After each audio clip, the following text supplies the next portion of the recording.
Welcome to the Film Obsessed Couple. I'm Shelley. And I'm Scott. And if you're a new listener here, we appreciate you listening to us. We also appreciate our longtime listeners. Scott and I are a married couple obsessed about movies. Scott is more analytical, while I'm a little bit more open-minded. We are unscripted and unfiltered, which means things might get a little crazy. They already have been today. They really have. Shelley's got a case of the giggles, so we'll see how this goes. So buckle up. I could not get through the intro. It was insane. It's like, you see the bloopers in movies. I was like, oh, so this is how it is. Like when some people just can't quit laughing. Yeah. So we hope everybody had a nice Thanksgiving. Ours was pretty good. Yeah, it was. We had a pretty nice one. Very small gathering with just my parents, but hope everyone had a nice Thanksgiving if you celebrate or where you're at. Yeah, Scott's dad always overdoes it a little bit. He does, and you specifically told him that before Thanksgiving and was like, don't overdo it. And he's like, I won't. And then he just went above and beyond. Yeah, always. He's a great host, but boy. Yeah, it's way too much. Yeah, it is. So I'm sure a lot of you did a lot of Black Friday shopping like I did. Yeah. But if you're still just like, man, I need some more Christmas presents. I haven't found the right one. And you need something like unique. You need to check out my Etsy store. Seriously, I have some really cool stuff on there. I make things out of macrame, anything from keychains, plant hangers, wall decor, and then hopefully, I said this the last episode, but some very cute earrings. Mm-hmm. I'm still working on them. Yeah. I am a perfectionist, and I really want them to be good before I release them. So you sure are. I am nitpicking the shit out of them, so they're going to be great when they come out. Yeah, I think so. They've looked very cool, very neat design. You don't see those designs kind of everywhere. No, I wore some on Thanksgiving because I wanted to see how it felt. Yeah. And man, they're bigger earrings. I don't even like big earrings. Love these. And what's the name of your Etsy store? Oh, yeah. Moon Night Crafts. There you go. I think I forgot to say that last time, too. I was thinking that, too. I was like, oh, I don't know if you've been saying it. I haven't. Sorry. Moon Night Crafts. Love the name. A link will be in the show notes as well. For sure. So, yeah. What movie are we doing today? We're doing Santa Claus, the movie. Which, have you seen this one before? No. You've not seen it? Okay. I was telling you when we started to watch it last time that for some reason we had this on VHS. And I remember watching it, but only a few things came back to me. I didn't remember most of the plot. I remember toys getting returned through the chimney. John Lithgow at the end. That's where you normally return toys. We'll get there, but yeah, right none of this makes sense. Yeah. And why put the movie in the title? I don't know. This is like a fictional portrayal of the real Santa Claus's life. It was like they wanted to make sure you knew it was a movie and it wasn't going to like turn into some kind of show? Based on the best-selling autobiography by Santa. It's the movie of the book that he wrote. I don't know. He's a horrible writer.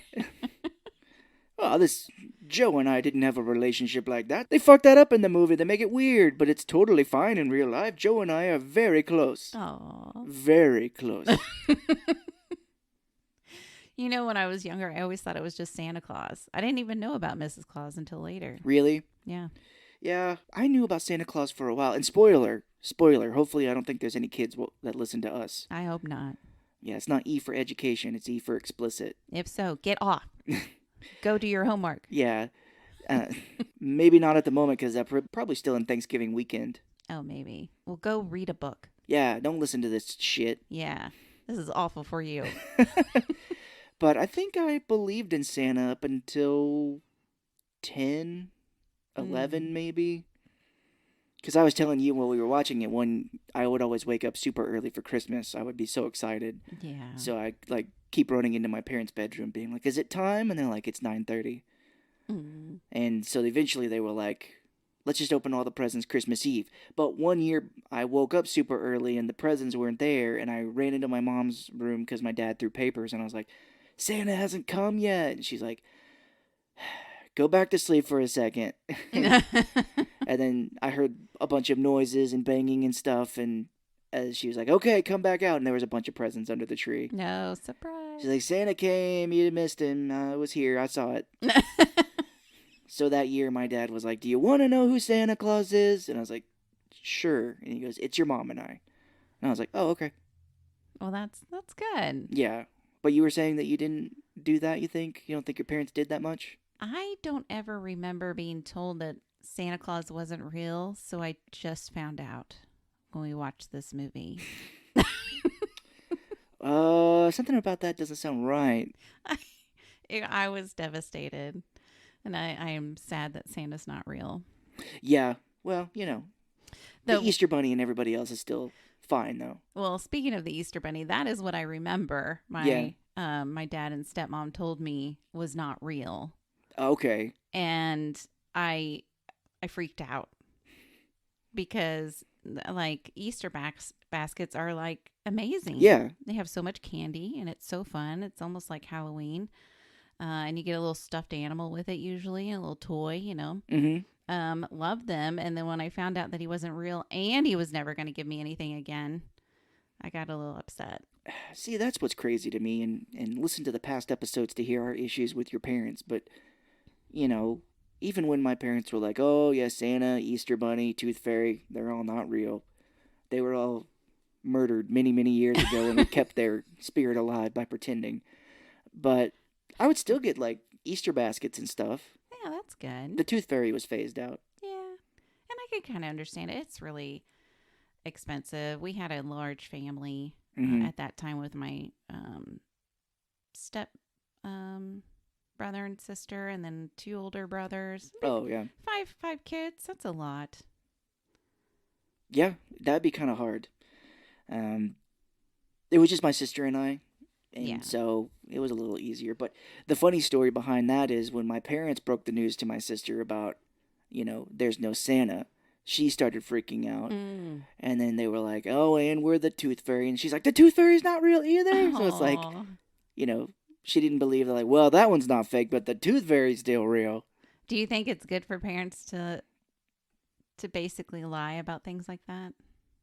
It's kind of fun, I guess, to have the fun spirit, because I would open presents and it'd be like from mom and dad, from Santa. I'm like, oh God. Yeah. But I was thinking about that. So this movie has a very big problem where, and it's always in Santa Claus movies where it's like, where do the presents come from? Like they wake up in the morning, there are new presents there. So do they just know that Santa is real? Because like, you know, you wake up in the morning, you're a parent of a little kid. Mm-mm. These are not the presents that I got for him. These are new. Where did these come from? Like they would just have to probably assume or know that it was Santa. Yeah. They don't really go through that detail. That's weird. But I was also thinking about this too, because there is a line in this movie where John Lithgow is like, well, I never got any presents at all. Oh, yeah. So do you think the people that were bad, meaning us, who don't get Santa presents anymore, and the people that are still good throughout their whole lives get Christmas presents? So we're like, well, there's no Santa Claus because, I mean, Santa doesn't bring you presents. And it's like, well, that means you're bad. If you were still good, Santa would still bring you presents. Man, I don't know. That would be awful thinking I was a bad person. We're not, but I was just like, oh, how interesting would that be? That'd make for an interesting movie. Where it's like, well, Santa's obviously not real. My parents told me when I was a kid. And it's like, well, it turns out you're actually an asshole. Like, oh, I can't be friends with you anymore. Bye. Yeah. It turns out, because Dudley Moore in this movie, who plays Patch or whatever, should know not to get into business with John Lithgow, because he's like, oh, Santa brings presents to everyone. And he's like, well, Santa never brought anything to me. And he's like, he says it, he's like, well, you must have been a very naughty boy. Yeah. Like, why would you want to get into business with this if you know this guy's bad? Well, I think he just wanted to prove himself, no matter what. Yeah. So we'll get into it now, but it basically starts... See our episode on the religious movie Saving Christmas? Kirk Cameron's Saving Christmas, because he does go into Santa Claus back in that time. I forget how he justifies how Santa means Jesus, but it does talk about like kind of the beginnings of Santa, which I guess is what we're kind of seeing here. Yes. He is an old man with a wife For some reason, they did not have kids. And at their age, I don't think they would be. Mm-mm. But he likes to carve little wooden figures that we find out all look like Dudley Moore, the little elf that we meet later. And give them to the little kids in the little area forest. I guess, I don't know what year we're supposed to be in. And what did they call those? Instead of elves, they were something else. Oh, Jesus. Bendis something? Bendikind or something like that. Bendicum. That's what I said. They gave him a Bendis something. Yeah, he's given, I think they're like Vendigum. Oh, I okay. think he's calling them, they're like, oh, Vendigum. They're like the little elves. They all, for some reason, look like 70s comedic actor Dudley Moore. Which Dudley Moore, he's known for, he was a part of a comedian act in early, but he was also in the movie Arthur, where he plays like a drunk alcoholic billionaire guy. Oh, wow.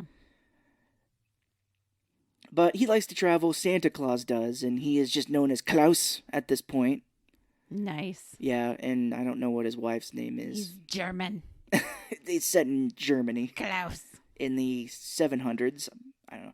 This must be before BC. He's like, Jesus. Or it's like maybe like right after Jesus' death, and he's like, Jesus didn't give presents to boys and girls. I'm doing that. Yeah. Yeah.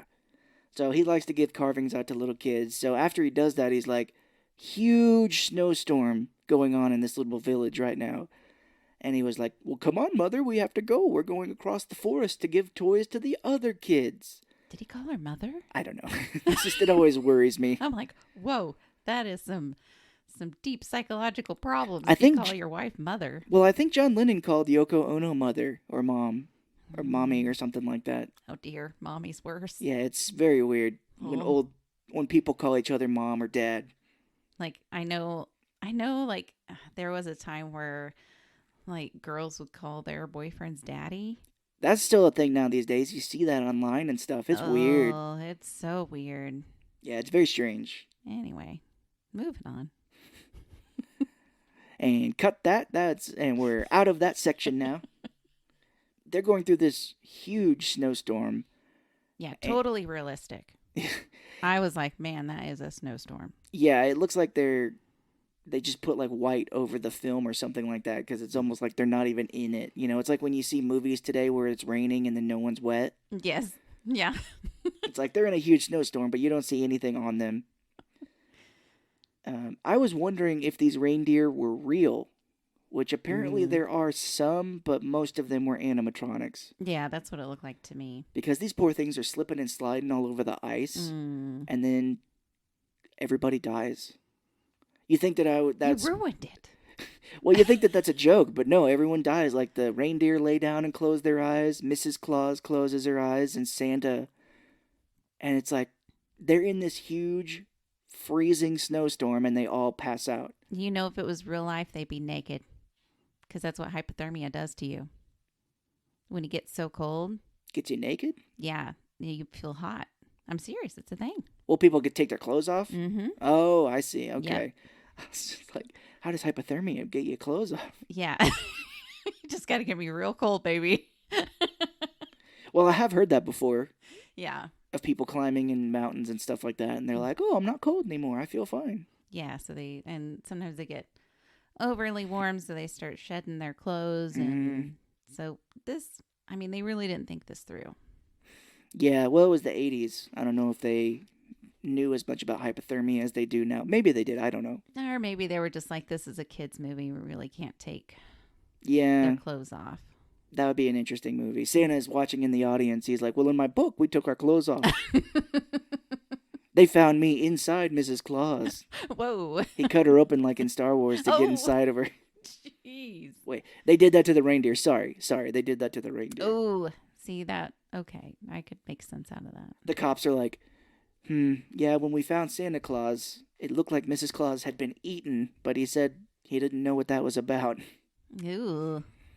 It's like I was up there alone and a bear ate her. Yeah, bear.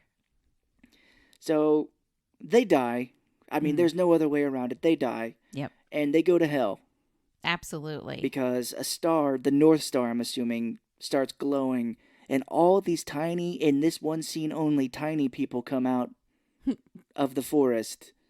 and walk around them. And Dudley Moore gets underneath their sleigh that they're riding in, and he was all like, "Look at this thing. It doesn't have a Hemi in it or anything. This thing is a piece of crap." Yeah, this is a shit sleigh." Because that's one thing they keep doing in this is Dudley Moore knows more about stuff than anybody. Even things that haven't been invented yet. Because when they go later to the North Pole, he's like, "I've been thinking of heating this place with pipes." And they're like, "What's a pipe?" Yeah. That's weird. That could never work. Yeah, so this is where I think we are in hell or they are a suicide cult. Because Santa and, well, they all wake up. The reindeer and Santa and Mrs. Claus all wake up. And one of the elves is like, "We've been waiting for you for a long time." Jeez. That's scary. It is. And we find out in a minute that it was a prophecy that they'd be coming here. So this is, they're all going to Whoa. drink the Kool-Aid here in just a minute. Whoa, this is sounding very cult-like. Yes. So Santa is all like, "Well, where are we?" And they're like, "Your new home." And he's like, "Well, what home?" And they're like, "Just look over here in this gigantic, it's Santa's workshop slash B&B slash home." These elves are renting it out to Santa and Mrs. Claus. They got to work it off. Yeah. They're like, "We saved you, so you're going to have to be paying rent for the rest of your life. You're now our slaves. In hell." So they walk into this big house, workshop, warehouse B&B. thing. B&B. And there's all these elves there. They're all looking at him, being like, "The prophesized one is here. The star will show in the sky, and that's when we will all take our lives." When the star is shining the brightest, When season's greetings comes to pass. we'll go bottoms up. And so these elves open a door into their gigantic workshop, and they see all the toys, and Santa is like, "Oh my gosh, we're going to make a shit ton of money." They're like, "We give them away for free." And he's like, "For free?" What? How am I supposed to pay rent here? Like, oh, that comes at night. Oh, yeah.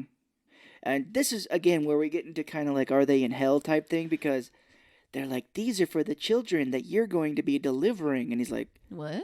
"Well, I can't deliver these toys in one night. What the fuck is your problem?" You'd be crazy. Yeah, and they're like, "Well, time is your master now, so one night for you stretches on until the job is done." So I just imagine him being in like this eternal one night until he delivers billions of presents. Can you imagine if you had to work like that? Yeah, that would be hell. That would be insane. Like maybe back in the day, because we see a hourglass type thing, here in a minute that shows like what centuries we're going through. Maybe back in the day there was only like 1,000 people on the planet or something. Yeah, okay. That gets pretty easy. That's not a whole lot of time. But now he's like, "These people gotta stop fucking. There's billions. Billions of people on this planet." And it's not like he's just working one day. I mean, he still has to like supervise the elves and make sure they're doing their job and Yeah. all of that. So it's a year-round thing. Yeah, and he's like, "I'm going to start giving people condoms in their stockings."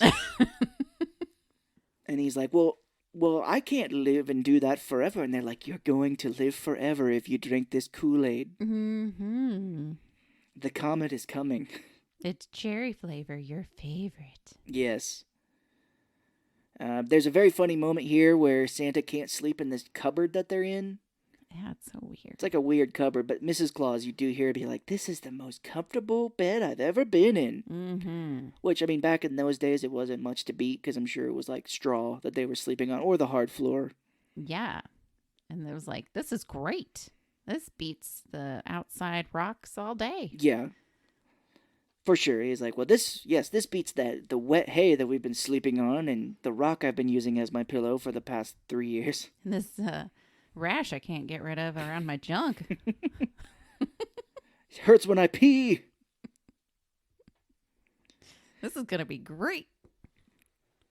So he sees Dudley Moore is like talking to the two reindeer, because Santa only had two at the beginning, Donner and Blitzen. Mm-hmm. And I think it's Donner that won't eat. He's like not getting into it. He's homesick, man. And he's like, "I'm in hell." He's like, "No one sees it, but we are in hell." And he's like, "I miss that shit shack that we used to live in where I couldn't stay indoors." Animals are smart. He knows. Yeah. He's like, we didn't make it out of that snowstorm, did we? So Santa sees Dudley Moore in this area with the reindeer, and they throw any semblance of them being elves out the window because Dudley Moore stands up and they are the same height. Yeah. That's too bad. And I think they were small in the very beginning when they came out of the forest or whatever, right? Yep. Yeah. So they were just. So I should also say that this movie is produced by the Salkins. They are movie producers, and they worked on Superman, the Superman movies from the 70s, and they are known for making shit. Oh. And yeah, like they had a huge hit with the first Superman movie, and then after Superman 2, they really started going downhill because they had more control. Oh, wow. And they did Supergirl, which was considered shit. This, which was not great. I wonder if they were like, oh, it's too hard to keep track of, making Santa taller, or they either have to do camera angles a little different. Like Lord of the Rings. Yeah, or, Santa's got to stand up on some kind of stilt or something. I don't know. They were like, oh, we don't have much money to build the sets small to make the Santa look bigger. And I'm assuming they're Middle Eastern or whatnot, but it's like, or Israeli possibly from the name. He's like, no, we don't need to. People will notice. People will notice if they're the same height. Elves can be same size. Who says elves are tiny? Elves don't have to be tiny. They're just tiny once, and that's it. We showed them tiny ones. They get it. That's it. So we get the idea here that Dudley Moore's an inventor. He shows like an alarm clock, and Santa's like, well, why would you ever need something to tell you when to wake up? Who needs that? I just wake up whenever I need to now, which must have been nice, not having any kind of alarm clock invented yet. He's like, the sun wakes me up. So he's like, oh, this place is wonderful. And Dudley Moore's like, wait till you see what this place is like during seasons. Greetings, master. He's like, oh, the master part's a little weird to me. I thought I was Santa Claus. Oh, actually, that hasn't came into play yet. I thought I was just Mr. Claus. Yeah, well, the next day... Or Klaus. I am Klaus. We get a 20-minute montage of all the elves just working in the shop. It goes on forever, and I was just like, well, this is what the whole movie is then. I guess we're seeing these elves just work and do everything, like hand make the toys, and some of them are using magic, and it goes on for a long time. Yeah, it kind of reminded me of a play. Yeah, kind of. Because it seemed like a little overdone, if that makes Yeah. sense. Like people were like a little overacting, a little over moving. For sure. It wasn't natural. It didn't flow very good. It was very, I don't know. You're absolutely right. It is very overdone, and the acting is not great as it is by some of these elves. Yeah. But this is the most culty that it gets because they all gather underneath the ceiling, and the ceiling opens up. Yeah. And they see the North Star fly overhead. And they all get their tennis shoes on, get in their tracksuits, lay in bed and drink the Kool-Aid and put like death masks. Because that's what that one cult did. Oh, really? Yeah, the Heaven's Gate, I think. Oh, I was going to say Son of Sam. Did No. Son of Sam do that? He was a killer. Okay. The Heaven's Gate, I think, were the ones that were trying to go onto the comet. When they found the bodies of all these people, they were wearing like tennis shoes and tracksuits. Interesting. But it starts snowing, and everyone starts congratulating themselves. They're like, "We did it! We did it! We did it!" Oh my gosh! So I guess no one was just getting toys before this, because this whole thing is that like they need Santa to do it. Yeah, but they already had this workshop done. They were just, I guess they were just waiting because the prophecy and stuff. You think that they would have, if they had all of this time, that they would have gotten ahead of work. They would be like, we have billions of toys, so we don't have to work, but you do now. Mm-hmm. Or Santa would be like, fuck that, you're coming with me. We've got billions of toys and billions of kids. If you all take one, each person will just deliver one to a kid, and we're done. So we get this old-ass elf now that he's getting ready to go. Because one thing we didn't say is that while they're doing the all toys making and shit, is that they're making Santa's suit. And it's green, and they're like, It's like an I'm Too Sexy montage. It's like, do-do-do-do-do-do-do-do-do-do, and he's just wearing it, like, no. He gets a red one on, and they're like, yep, that's it. Miss Claus was just kind of like, red or green is not his color. Red. How about red for his red cheeks? Oh. She's like, that's rosacea, you asshole. That's very insensitive. You rude fuck. Fuck you, elf. He's very sensitive about his rosacea. You want to magic up some steroids to help that out, you piece of shit? Yeah, he needs some kind of cream. So we're here. He goes and he sees like there's a big sleigh all the elves have been loading toys into. And you did have a funny question at this point. You're like, so this movie's about over. Like, we're getting to the end. It's only been like 20 minutes. This is the best movie ever. You were like, yeah, he's Santa Claus. That's it. The Santa Claus is over. I'm like, oh, no. I think you paused it and you're like, we have about an hour left. And I'm like, oh my gosh. I know. Well, this old elf comes out and he's got like 6 elves behind him carrying his long ass beard. That's crazy. This thing is like roped and like tied into like a long rope that each one's got like wrapped around their arms. Mm-hmm. So this is fucking long as shit. If it was me, I'd just be like, cut it. I don't want people to have to walk with me every time just because they can carry my damn beard. It's, part of the cult. You can never shave your beard again. That's right. Wow. Yeah, we're starting this cult when this is all over. I think we're coming up with rules for it. Yeah. The Cult of the North Star. Oh, nice. Love the name. There it is. We got it. The Santa Cult. Who wants to join? Email us at the let us know. Let us know if you're interested. We'll talk this through. You can help us with the rules too,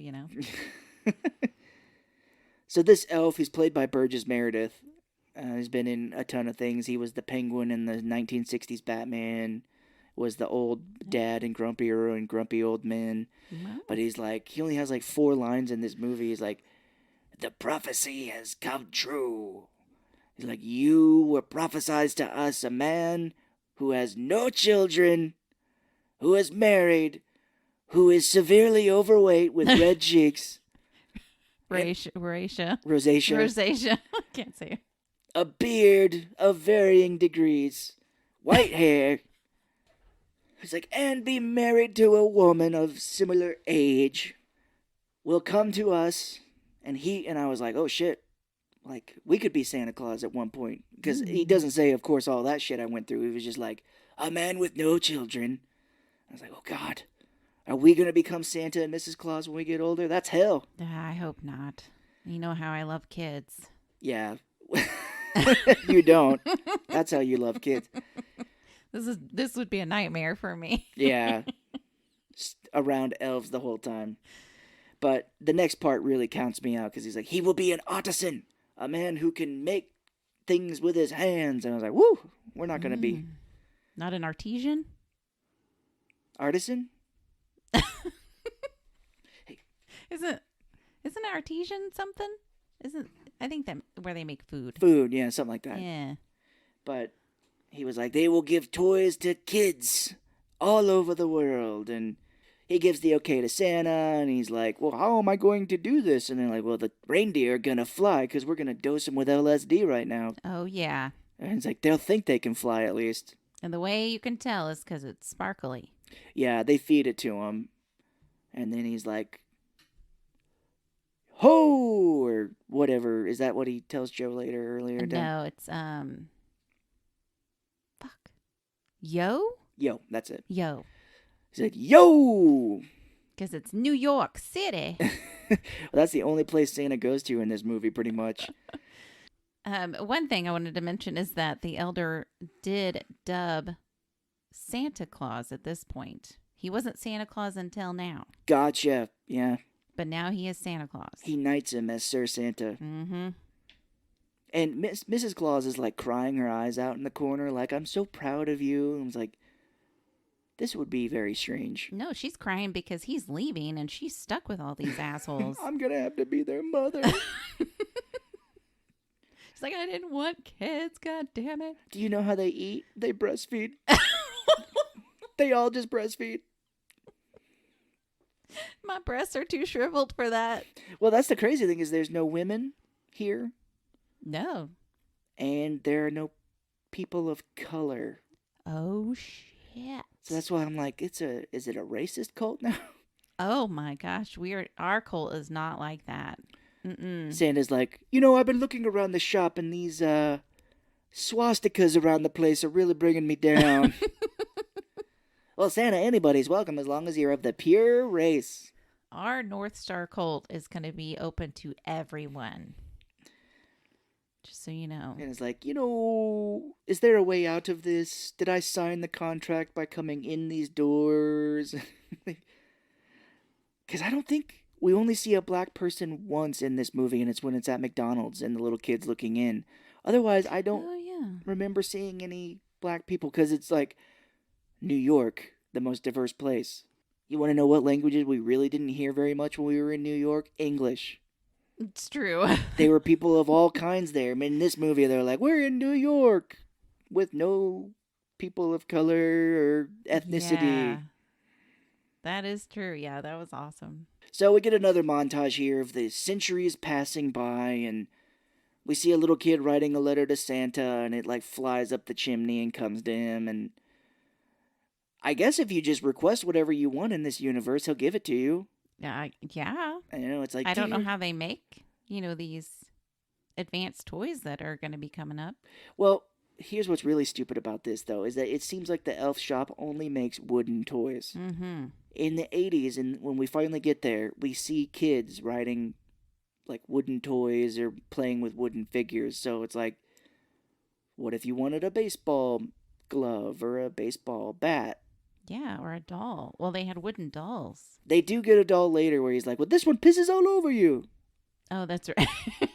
It's made out of wood with real pee. Ooh. But, it's the 80s. If you wanted a Nintendo or something like that, they're like, we'll make you a wooden one. Did they have Nintendo in the 80s? Oh, yeah, Nintendo. Is it like the first iteration, if not Atari? They definitely would have had Atari, but this was 85. Yeah, I was thinking Atari. But it doesn't make sense. Like, Santa would have to change with the time. Because what if someone's like, I want a new big screen TV? He's like, we don't do that here. I want a unicorn. Yeah. Get you a wooden one and paint it.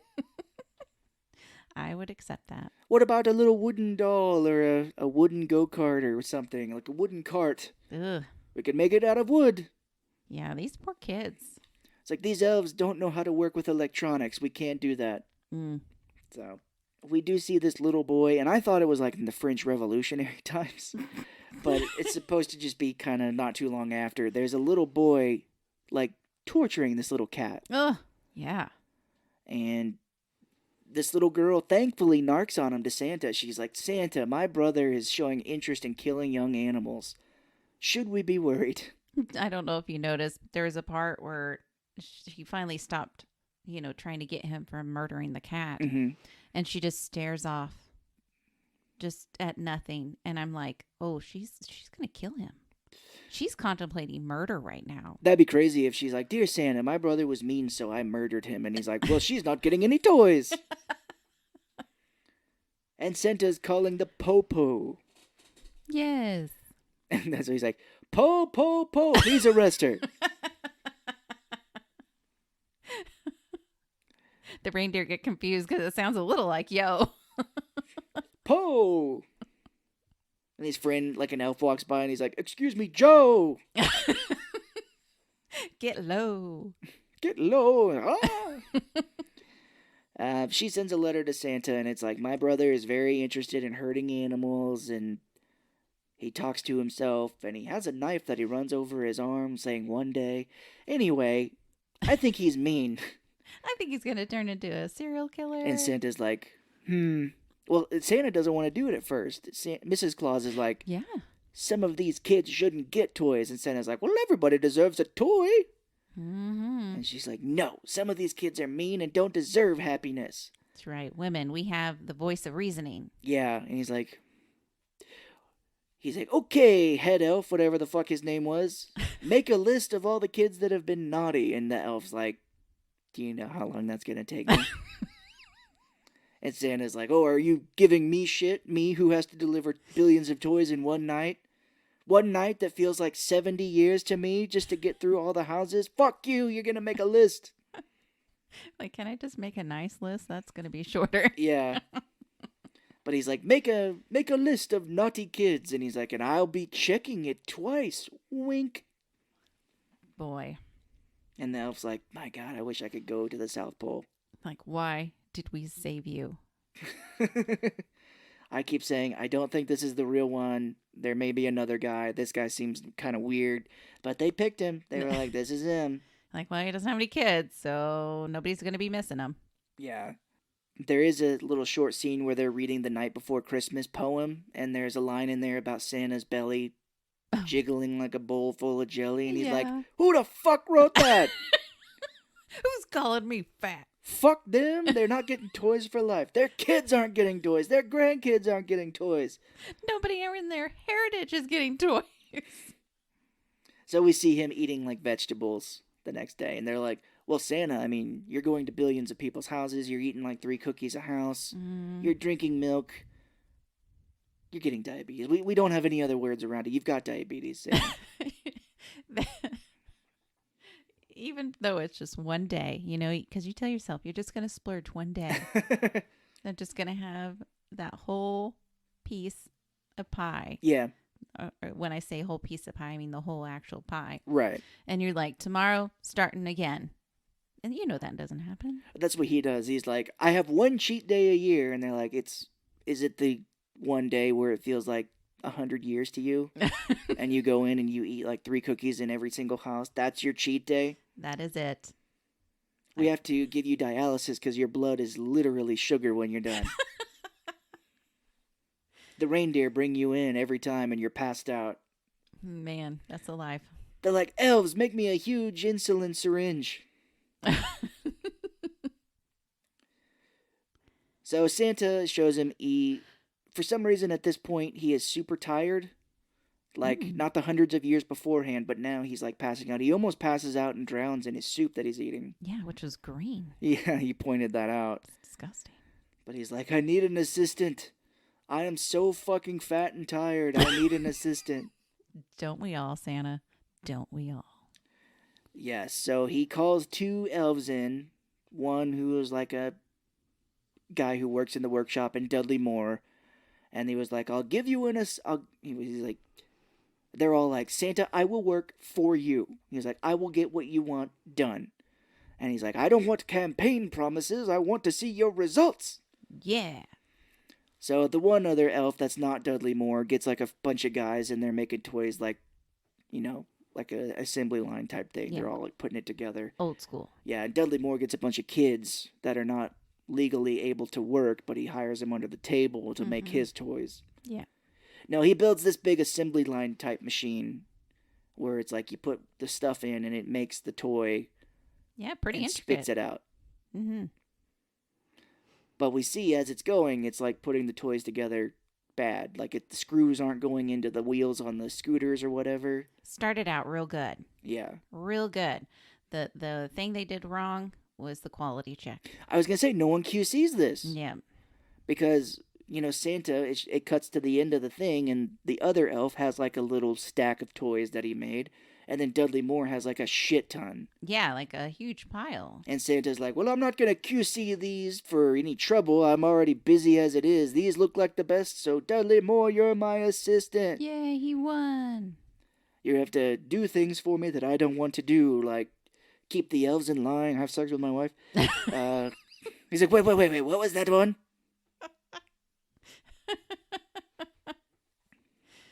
He's like, oh, I already do that.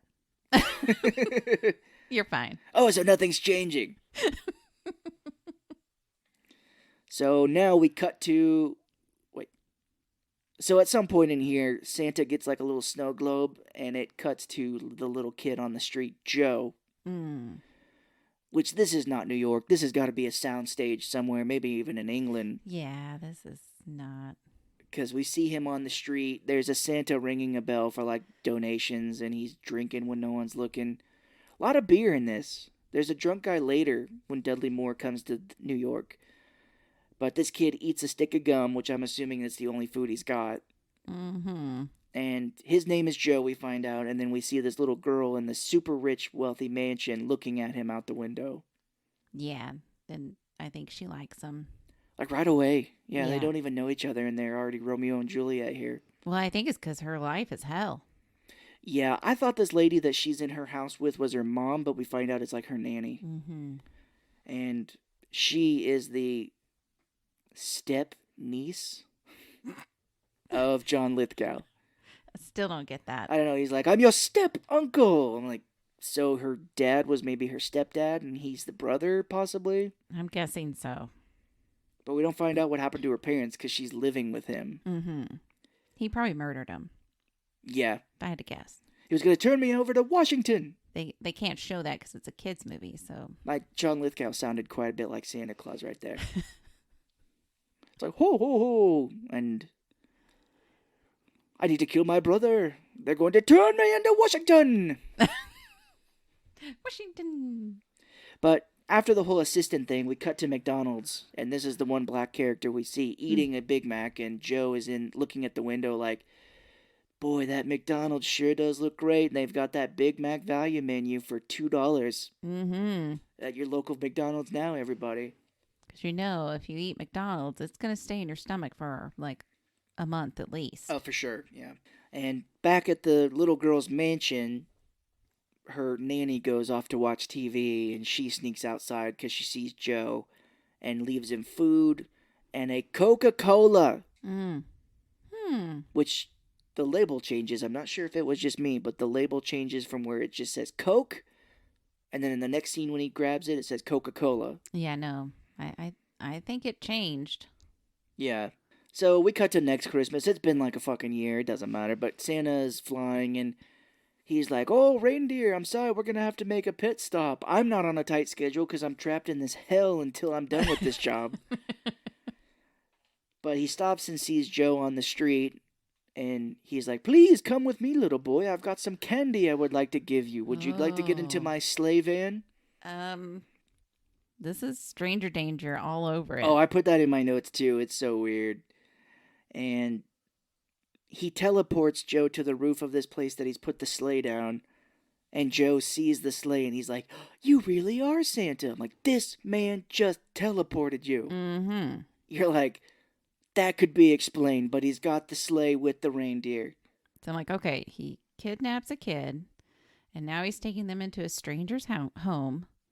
Yeah, because he's like, Joe, come with me. You've got no fucking parents. No one's going to miss you if you go missing. Mm-mm. So they get into the sleigh, and Santa's like, say, Joe, have you ever seen a grown man naked? That's from Airplane. But yeah, you're absolutely right. And Santa, well, before Santa does make a little thing where he's like, you want to see the fucking sickest trick in the world? I'm going to make these reindeer do a loop-de-loop. And they try, and Donner flips out, and they don't do it. And he's like, God damn it, I'm going to have to put them down.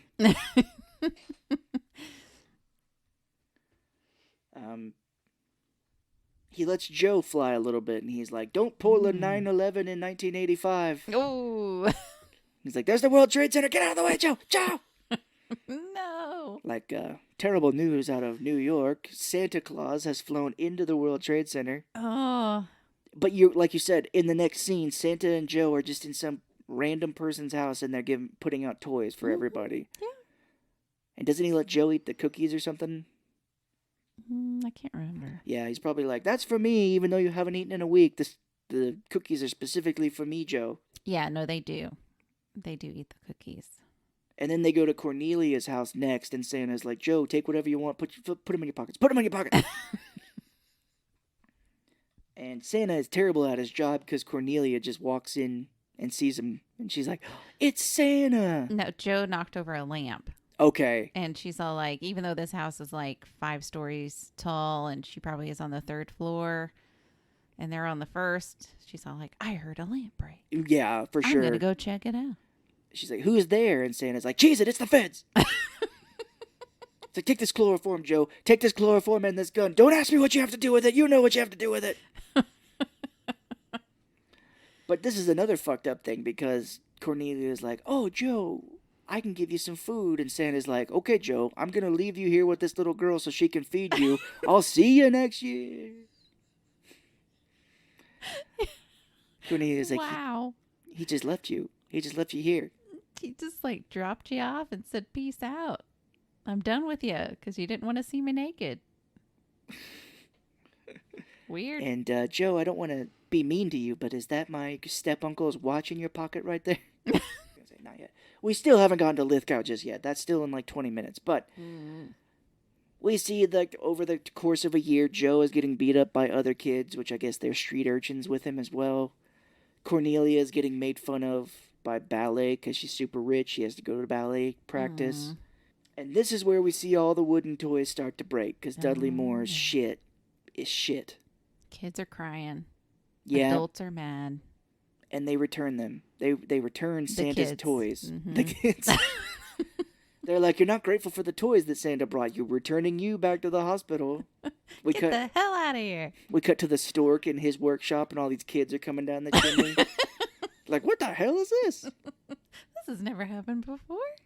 But yeah, the parents are returning their toys that Santa brought somehow. And how do they know how to return them? I don't know. This is where I guess everybody just knows Santa must be real. Is there just like a big like post office that you go to and be like, these are Santa's toys? I mean, he knew exactly what we wanted, but these are shit. It's like, these toys were in here in the morning, and my wife didn't buy them, and I for sure didn't buy them, and they're shit, so how do I return them? Can I get some money? Santa Claus has taken to leaving receipts with his toys now.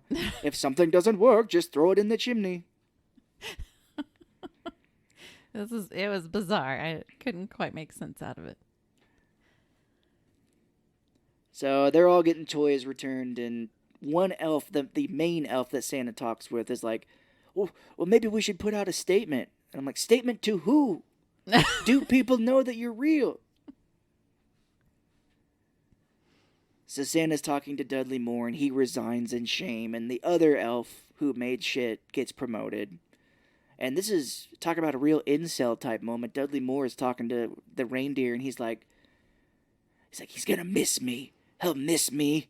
He goes, Santa didn't know what he had. It's like, but you fucked up so hard this year. You did. He's just being a little bitch about it. So now we cut to the best part of this movie. John Lithgow, who said that this movie was terrible after he made it. Apparently he and Dudley Moore went to watch this movie. They became good friends after working on this movie, and they went to watch the premiere, and Dudley Moore is like, my career's over. What did we just do? He's wearing fake teeth throughout this movie. But I'm telling you, if it wasn't for those two, this movie would be really, really bad. Oh, for sure. Really bad. Yeah, for sure. We're in Washington for a hot second because John Lithgow is getting tried for terrible, like, dangerous toys. This guy sets one on fire to show how easily it could catch on fire, and I'm like, doesn't any toy do that? Like, most toys do that if you catch them on fire? Maybe, but I don't think they showed a panda bear stuffed with, like, Nails. nails and sawdust. Yeah, the head comes off super easily, and then there's just all these nails in it. It's like putting razor blades in, like, for Halloween. Yeah, for sure. That is just not right. So Congress says to him, like, all of your toys need to be pulled, or we'll pull your license to make them. And we find out his name is BZ here. BZ Toys. Oh my God, weird. Which, is that like a play off of KB Toys, maybe? Or busy. Busy. Yeah, it could be. They're busy. Back on the North Pole, we kind of cut back and forth now between Lithgow and Santa till the end of the movie, but back at the North Pole, Santa finds that Moore has left, and he looks outside, and 10 feet from the workshop, he sees Dudley Moore is frozen to death in the snow. He's like, oh, that poor bastard, he should have known he wasn't going to get very far. Yep. Too bad. Moore goes to the only place that exists in this world, which is New York, and he's walking down, like, the street and sees... He's standing next to this guy drinking again, and he sees an advertisement on a TV, and he disappears and appears right next to it, and the drunk is like, whoop. Like, I've been drinking too much. Better stop drinking. Somebody laced my alcohol. And he's like, oh boy, this isn't good. I'm seeing things again. He sees a commercial with John Lithgow, and he's all like, that man makes toys like Santa. Ooh. So he ends up visiting him in his office and starts teleporting around it, and Lithgow is like freaking out. He's like, well, who are you in this place? He's up to 11 in this movie, by the way, which is awesome. Yes. And his teeth, wonderful. Yeah, because Dudley Moore is like, I want to help you make toys, and I'm from Santa's workshop, and he's like, well, do you know anything about making toys? And he's like, completely elf-taught. Self-taught, you get it, everybody? What? Oh, I didn't get that. And he's like, I work for Santa, and Lithgow's like, well, Santa never brought anything to me. And he's like, well, you must have been a very naughty boy. He's like, well, come to think of it, I was no angel. Like, yep, you pegged me. He's basically like, I will do all the work for you for free, so Santa will see that I'm a good worker, and I'll get back in his good graces. Ah. And Lithgow's like, I don't have to hire any more people other than just this one man. And he was like, well, what about money? And Dudley Moore is like, well, I don't really know much about that. And he's like, fine, let's keep it that way. It's like, it's the day after Christmas and I'm going to fire everyone. Yeah. And Dudley Moore is like, well, when we make these toys, we'll give them away for free. And he's like, for free? What? But then he's like, wait a second, this will give me good PR with the people now who don't want my toys. This will make people love me again. Yeah, I think his plan was like, the first one's free. Yeah, for sure, because as we go to the shop, it's just Dudley Moore working, and Lithgow tells him that too, where he's like, this year will be the biggest toy in the world, and next year we can charge whatever we want, and they'll pay it. Mm-hmm. And there's even a gay joke here for a minute, because Lithgow and his assistant go in, and Dudley Moore's like, oh, which color should I put this in? And he holds up two, and the assistant's like, oh, puce. Puce is a very good color. And Lithgow's like, puce? Like, sometimes I worry about you. Oh. Meaning like, are you gay? Oh. That's nothing to worry about. Santa is slipping into depression back at the North Pole because he's making another carving, and it looks like Dudley Moore again. And he's like, Mother, what does, he goes, Mother, what would our son have looked like? She's like, I thought we agreed early on we weren't going to have kids. Yeah.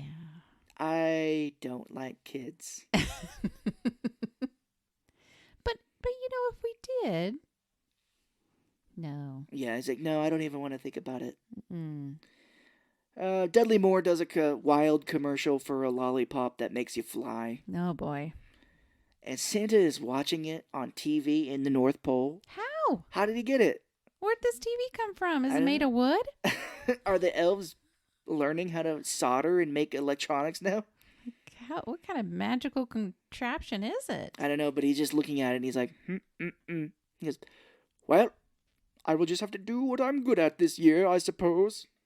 Wasn't it in black and white? Maybe, I think. The elves hadn't figured out color TV just yet. So they're still just not even up to date. Yeah. It'd be funny if he's watching it on one of those desktop TVs that are like super small. It's like, Theta, this is the newest device we could come up with. It's a TV. It's like, wow, the screen is so tiny. It's big to us. That's a big screen to them. He's like, that's good. Yes, thank you. Throws it in the trash. We see Cornelia walks into John Lithgow's office in here, and she's like, he's got his back to her. He's in his big office chair. And she's like, Merry Christmas, Uncle. And he does a Bond villain turn, like turns around in the chair, and he's like, well, yes, it will be a Merry Christmas. And it just cuts, and I'm like, is he going to kill people? Whoa. That was over the top. So we see at this big factory now, Dudley Moore has made this gigantic, like, super upgraded sleigh. They gas it up with the magic powder juice and stuff. And it's got, like, lights and very, very high-tech, crazy shit. And they made a hanger for him because he flies off of a ramp, and John Lithgow is like, go for it! Knock him dead! Do it! Santa meets Joe again, and he's like, well, hello, Joe. How are you? And Joe's like, oh, I didn't think you would remember me. And Santa folds up a photo he took of Joe when he wasn't looking. He's like, well, of course I remember you. But Santa's pretty butthurt right now. He's very, very depressed. Yeah, he sees a lollipop under the tree when he and Joe are delivering presents again. And he's like, oh, god damn it. These fucking lollipops, which you think, what are they, like a one-use thing, or you lick it every time you can fly? But, like, what good would that be? Yeah, it's weird. It's not like a toy you could play with. It's like you lick it and then you could fly for a bit. Yeah. And what happens when it wears off? If you're like flying, it wears off and you just crash to the ground? Like, sad news out of New York today. 300 deaths were reported after people were flying over the Empire State Building. Damn. Plummeted into the Hudson River. No. They get into the sleigh after this, and Santa lets Joe fly again, and he gives Joe the carving of the elf that looks exactly like Dudley Moore. And the kid's like, oh, hey, Santa, did Cornelia get a present? And the weirdest line in this movie, Santa's like, oh, well, you and Cornelia have been spending quite a bit of time together, haven't you? And he's like, yeah. You're kids. Oh, they also have not aged. Yeah, it's been like a year, and they have the same clothes, the same haircut. Yeah, kids grow pretty fast, you know? Yeah, it doesn't really work. So in the next morning, the nanny is asking Cornelia if she wants to try the lollipop that her uncle helped make, and she's like, no, it's not from Santa, I don't want it. So the aunt's like, well, I'll try it, and she starts flying, and she's like, I'm just like Mary Poppins. We see kids everywhere flying around in a little montage, and John Lithgow has become super popular at this point. They have a huge meeting with the press, and John Lithgow's like, I would like to take this time to announce that Patch is now exclusively with BZ Tours. And Moore's like, well, you know, man, my time's up. I made a successful toy. Now Santa's got to take me back. And Lithgow's like, I don't think so. Like, you signed a contract. Yes, for the rest of your life. Forever. Well, he starts guilting him where he was like, how about you make one more toy?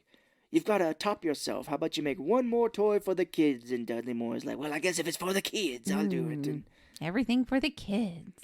Yeah, he's like, can you soup up that formula that you made for that lollipop and make it even stronger? Yeah, of course. And he's like, well, sure. And he's like, okay, start making them. And he goes, oh, we'll release it in March and we'll call it Christmas too. That's some marketing for you. For sure, yeah. And back at the North Pole, Santa's putting a rope around his neck. He's just like, no one loves me anymore.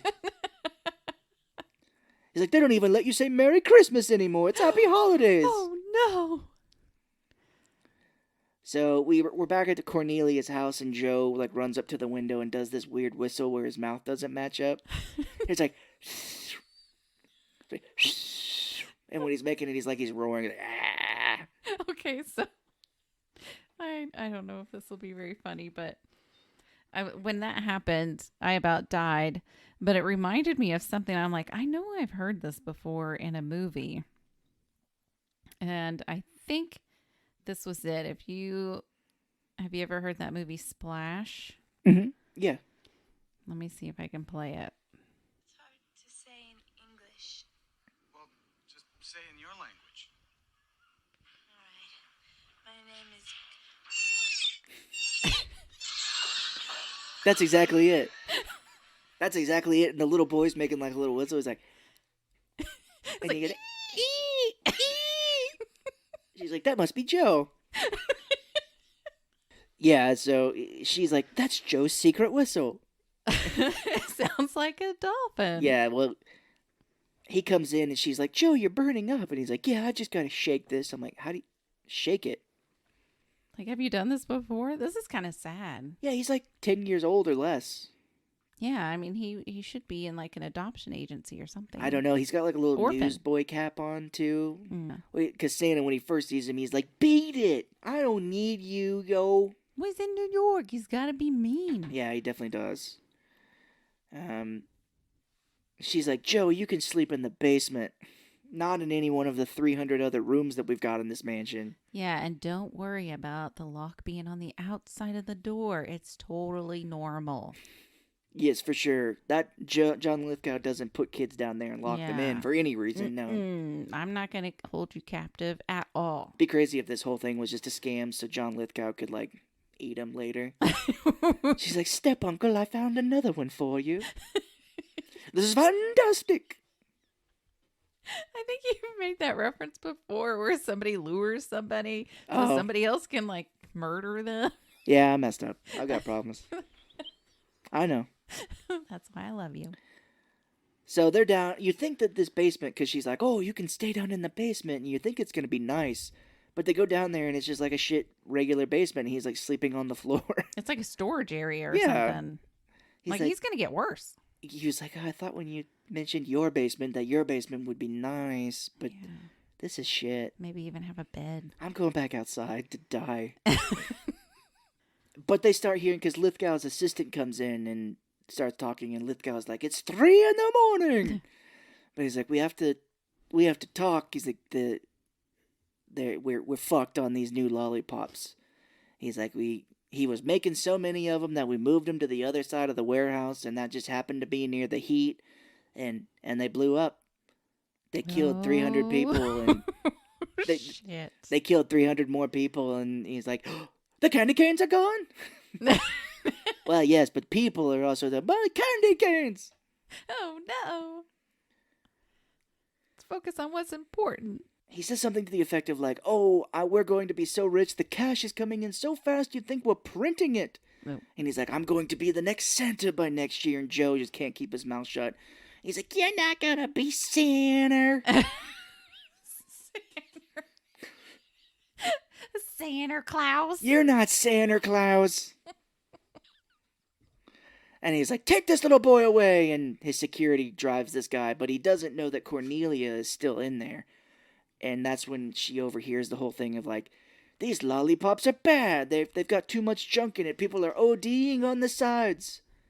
They've got fentanyl in it. We didn't know they were cutting it with fentanyl at the time, but Dang it. Cornelia overhears and he's like, here's what we're going to do. We're going to take the money and go into a tropical country. He's like, Dudley Moore will take the blame and we will get out of here. Yeah. Cornelia's like, oh no. We can't let that happen. So she starts writing a letter to Santa that she doesn't finish. Mm-mm. And as she leaves, the letter just seals itself and goes up the chimney. But we do see Joe. He's tied to a pole with like a gag in his mouth in the bottom of a factory. It's pretty fucking funny. It's like, well, at least it's warm and dry. Yeah, he's like, this is better than where I was. I'm usually gagged up in the alley. That's weird. It's nice to be gagged inside than gagged outside. Santa gets the letter and he's like, oh my God, Joe's been tied up. We've got to go get him. And he's like, get the reindeer ready. And they're like, well, 2 of the reindeer have the flu. And Oh, no. he's like, well, saddle up the rest of the reindeer and we'll leave at 1900 hours. I'm like, he knows military time? What? When did this happen? They're like, Santa, we don't know military. It's 7 p.m., goddammit. Moore is in his factory and he sees Joe and he was like, well, what are you doing here? And he's like, fuck you. He's like, fuck you, you're fucking Santa's job up. And he says something about like, oh, Santa told me that you were his only friend and you fucking left him. And he's like, well, Santa gave me this. It's a carving of a man. I don't know why I need this. It's like, I don't understand it, but Santa gave it to me. Santa gave it to me with a bunch of chocolates and roses. I don't get what Santa's doing with me, man. Showing up at my house that I don't have. He tells me I'm his only friend. What? Says, one day maybe we could be more. I don't understand. I'm 10. But he shows Dudley Moore the carving that he gave him, and he's like, well, that looks just like me. Santa must still love me. Santa loves me, not you. Fuck you, Joe. I'm leaving you down here. I'm just doing his character in Arthur where he's drunk all the time. Like, fuck you, Joe. I'm going to find Santa. That's kind of how we talk. We're going together to get Santa. Santa Claus. There was a woman when I worked at Chase called in from New York, and she was like, I'm trying to make some purchases on my Visa. And I've never forgotten that. Oh, love New York. So Santa shows up to Cornelia, and he's like, well, let's go break Joe out. We're going to fucking take some people's lives if they hurt Joe. And Dudley Moore and Joe get into his super sleigh and fly off with all of the special candy canes in the trunk. Mm-hmm. So the rest of this part of this movie is basically just a chase where Santa's like, fucking fly, you pieces of shit. We've got to catch up with them. Yeah, come on. He keeps like, We're 2 down, but you got to get going. yeah, he keeps saying like, if you love Joe as much as he loves you, you'll fly until your heart gives out. He did that at the beginning, too, like when it was like super snowing and Yeah. the reindeer was like slipping and trying, they were having a tough time. He's like, God damn, you fly. He's like, get going. It's like, you know what happens if you don't fly? Shh, shh. Oh, damn. That was the sound of a gun. Oh, was that? Instead, in case it just sounds like bad audio. You know what happens if you don't fly? Oh, a cable came loose. Boo. That's what happens. So he's basically just like, oh my God. He's like, the candy canes are about to explode because Joe and Dudley Moore are just flying and laughing their asses off this whole time. They're having a good time. They're They're going back to the North Pole, and they're just loving life right now. I know, and Santa's like, you're going to explode. They're If like, your sleigh goes over 55 miles an hour, your sleigh will explode. oh no. But Santa's finally like, oh my God, the only way we're going to be able to save them is not to fly right next to them and let them kind of walk over, but is to do a super duper looper. It's like, put your seatbelt on. We're going to do some serious shit. Because it is so funny. It's funny you say that because when they go under them, they're like right under him Yeah. for a little bit and they could just jump on. But no. They're like, Santa has abandoned us. We could have jumped, but he kept going. And he pulls off the super duper loop-de-loop thing. And the sleigh blows up and they get blown up into the air. And Santa flies right underneath them as they fall into the back of the sleigh. Couldn't have just come underneath them as they fell. Mm-mm. Had to pull off this sick twist, the sick trick. Yeah, and they actually floated a little bit in the sky Yeah, to of give course. Santa a little bit of time because it wasn't quite timed perfectly. So they're like, oh, we got to float a little bit and then just land just right. Yeah, no, it's definitely a, I hope you're watching this sick shit. I'm about to do a loop-de-loop. It was sick shit, let me tell you. So they fly off to the North Pole. We cut back to John Lithgow in his office, and this is one of the only parts I remembered from before.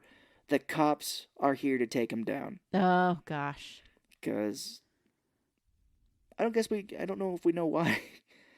The lollipops I don't think got out. I don't know why they're out here coming for him now, Maybe but the big explosion that killed 300 people? probably.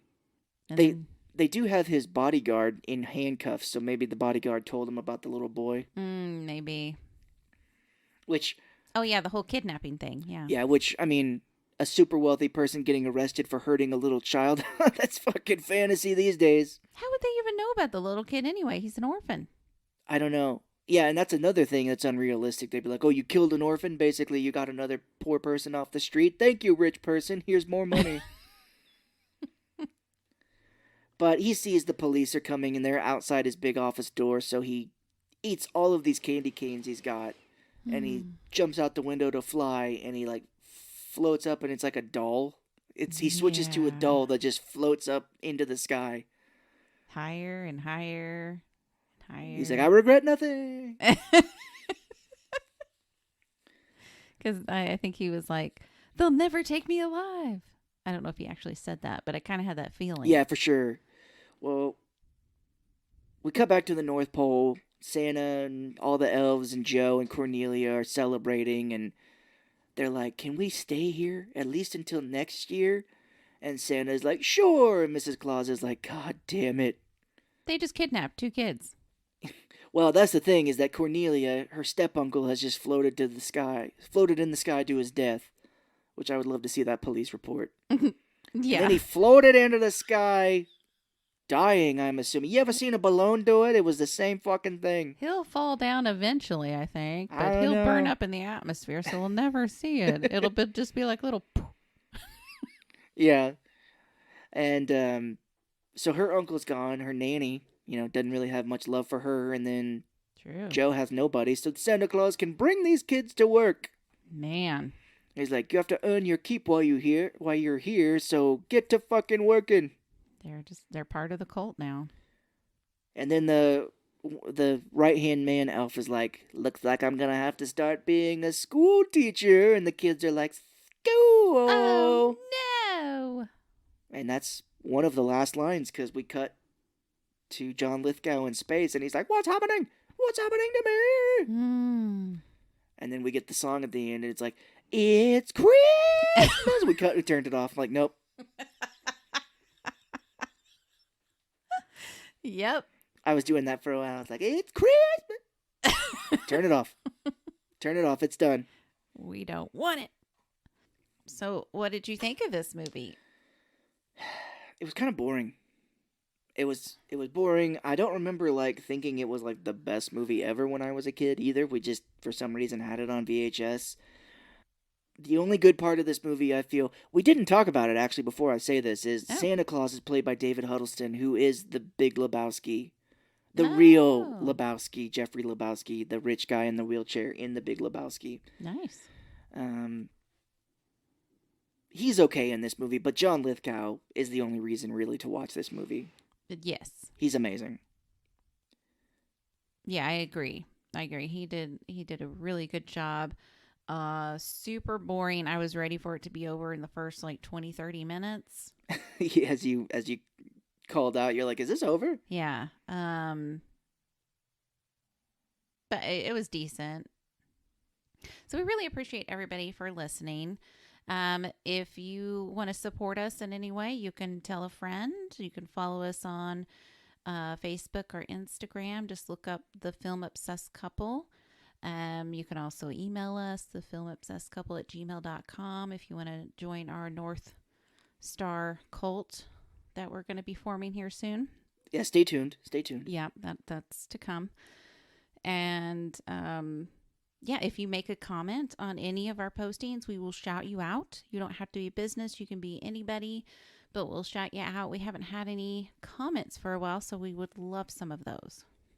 So next week, we'll be still in the Christmas spirit. Mm-hmm. We are doing a movie that I have not seen before, but it's considered to be a terrible Christmas holiday movie, so plenty probably to talk about. Steve Martin and Mixed Nuts. Whoa. That sounds like a lot. Yes. So some would say a mouthful. Salty. Salty to the taste. So next time we meet, we'll be doing Mixed Nuts. Bye-bye.